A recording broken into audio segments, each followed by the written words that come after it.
Olá, amigos, tudo bem? Nós estamos aqui de novo fazendo um encontro no nosso querido site do Desenrolado e hoje vamos abordar um determinado assunto e batemos um papo extremamente agradável. Nós vamos falar sobre o sistema feudal. Hoje, eu, André Rosa, irei apresentar a vocês o fundamento desse sistema. É claro, em alguns encontros. Hoje nós vamos dar as origens desse processo. Vamos lembrar uma coisa? Você está me assistindo aí, não é? Você está vendo, sem dúvida nenhuma, isso por onde? Por qual aparelho? Do mesmo jeito que depois de acabar essa aula, você ainda pode utilizá-lo para, por exemplo, baixar um filme, ver um determinado vídeo, não é assim? Vamos imaginar que hoje o vídeo que você queira assistir ou o filme que você queira assistir, logo após pegue esses ensinamentos, essas ideias que a gente tenha passado, seja sobre um filme histórico. E como é comum hoje em dia se produzir um filme histórico. E como é comum a pessoa gostar muito desses filmes ligados a cavaleiros, a questão de bruxarias, como eles trazem, sem dúvida nenhuma, uma atração para algumas pessoas. Não é assim?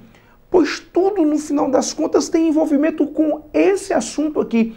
Nós não vamos ter uma aula, nós vamos ter um momento de um filme. Tá certo? Então me acompanha bem. Em primeiro lugar, repare bem nessa ideia aqui. Idade Média. Isto aqui, sem dúvida nenhuma, é uma referência histórica de um processo cronológico que se coloca. Idade pré-histórica, idade da antiguidade e agora Idade Média. A Idade Média, ela vai, no caso, corresponder a um período, a um processo de período que vai mais ou menos ali do século V até o século XV depois de Cristo. E essa ideia de Idade Média, quando a gente focaliza, portanto, um conjunto, a gente passa tanto por regiões orientais como regiões americanas, mas principalmente a gente enfoca a região europeia. Engraçado, né? Falar da Europa é muito comum. É porque a Europa acabou se transformando no centro de muitas coisas, de muitos episódios. Então, por isso, ela ficou realmente no centro. Mas a gente, quando fala de Idade Média, a gente não fala só de Europa. A gente fala, por exemplo, dos muçulmanos, o Império Árabe, a questão dos bizantinos, dos bárbaros. Então, tem muitos episódios ainda para a gente assistir. Hoje é sobre o sistema feudal. Hoje eu falo sobre a Europa. Hoje eu começo sobre esse episódio. Tá bem? Sem dúvida nenhuma, vai parecer mais um filme. Como eu disse, o tema é Sistema Feudal. E por que tem esse nome? Vamos lá. Feudal vem da ideia de feudo. E feudo, ele pode ter várias significações. Quais são as significações que eu posso ter, por exemplo, para esta palavra? Na verdade, feudo pode ser qualquer coisa que gerasse poder ao homem nesse período medieval. Qualquer coisa mesmo. Poderia ser um animal adestrado, um animal domesticado, uma ponte que se passe de um lado para o outro, de uma margem, de um rio. Isso, a partir do momento que significa poder para uma pessoa, significava a indicação de ser chamado de feudo. Mas para sermos objetivos, principalmente porque nosso encontro é sempre muito rápido, construído, é claro, em cima de muito conhecimento, mas a ideia qual é? É de que feudo, para sermos rápidos, significaria a ideia de terra. Então é por isso que o sistema feudal tem como a terra a sua principal ideia de significado.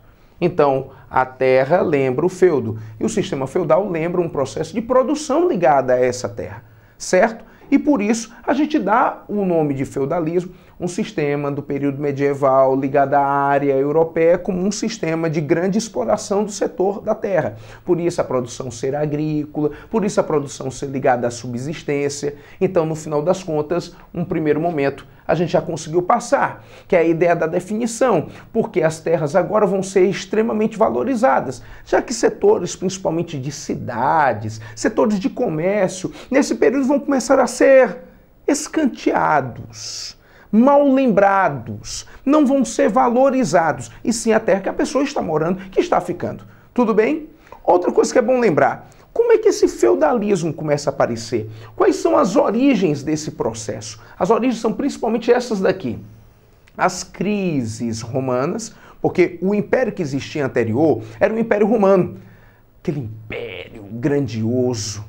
Como é grandioso, né? Quando a gente fala de Roma, quando a gente fala daquele período, poxa, é tão grandioso de um jeito que caberiam em muitos filmes. Você tem aí muitos filmes para assistir, correto? Um império que tinha a parte da monarquia, da república, do império em si. Um império tão grandioso que você acha, assim, impossível ele ter acabado. Mas entenda uma coisa, a história nos ensina um detalhe, que nessa vida tudo, mesmo que sejam as coisas boas, vão se acabar. E quando o império começa a se acabar, quando o império começa a entrar em decadência, o feudalismo começa a aparecer. Quando é que o império entra em decadência? Com o aparecimento do cristianismo, porque o cristianismo é um fator de decadência, André Rosa, do Império Romano, por uma questão muito simples. Se o cristianismo ensina a amar todas as pessoas, se o cristianismo passa uma ideia de igualdade para todas as pessoas, é claro que o Império Romano não está enquadrado. O Império Romano, ele é um tipo de sistema de dominação que vivia principalmente da guerra e da escravidão. E se existe escravidão, não existirá, sem dúvida nenhuma, uma ideia de igualdade. Se o cristianismo prega a ideia de igualdade, ele prega-se contra o império. Ele apresenta-se contra o império. E o cristianismo acaba virando, em um determinado momento do processo até mesmo do império, ele acaba se tornando, vamos dizer assim, um fator de ataque. O império acaba, portanto, assimilando esse cristianismo para tentar controlar umas pessoas, mas no final das contas acaba não acontecendo isso. Outro fator é o fim das batalhas. São muitas batalhas que o império acaba travando, que o império acaba conquistando territórios, mas chega um determinado período que não tem mais oponentes. Cadê os oponentes? Se eu não tenho a batalha, eu não tenho a terra. Se eu não tenho a terra, eu não tenho a fonte comercial. Se eu não tenho a fonte comercial, eu não tenho o meu trabalhador. Então a batalha é a grande fonte econômica que existia nesse período. Se eu não tenho essa batalha, eu não tenho o resto. Se eu não tenho o resto, o sistema está em decadência. E é claro, a invasão dos bárbaros. O domínio bárbaro, ele vai criar um processo principalmente de descentralização. A descentralização que vai existir, principalmente vai ser ligada à questão política. E aí concorde comigo. Se a descentralização existe, existe uma divisão. Se existe a divisão, não existe mais a unidade do império. O império ruindo, um outro sistema entra. O império bárbaro chega, mas dividido em várias tribos. E sem dúvida nenhuma, com essa divisão, as terras vão começar a ser intensamente valorizadas. Entenderam? Se agora, pela essa divisão, se agora por essa invasão as terras são muito valorizadas, então agora, como terra eu chamo de feudo, eu vou ter um novo sistema, que é o sistema feudal. Então, resumindo, meus caros amigos desenrolados, vamos pensar agora. Feudalismo vem de terra, sistema econômico baseado na terra. E a terra é valorizada porque agora não existe mais a unidade do império. O império ruiu, o bárbaro invadiu e agora mudou o sistema de produção. Se o sistema de produção é o sistema feudal, é o assunto da minha aula de hoje. Estou na Idade Média. Notaram? No próximo encontro eu continuo essa ideia para aprofundar, é claro, o meu discurso desenrolado. Um abraço a vocês, eu me chamo André Rosa e agora você também é desenrolado como eu. Um abraço e até a próxima.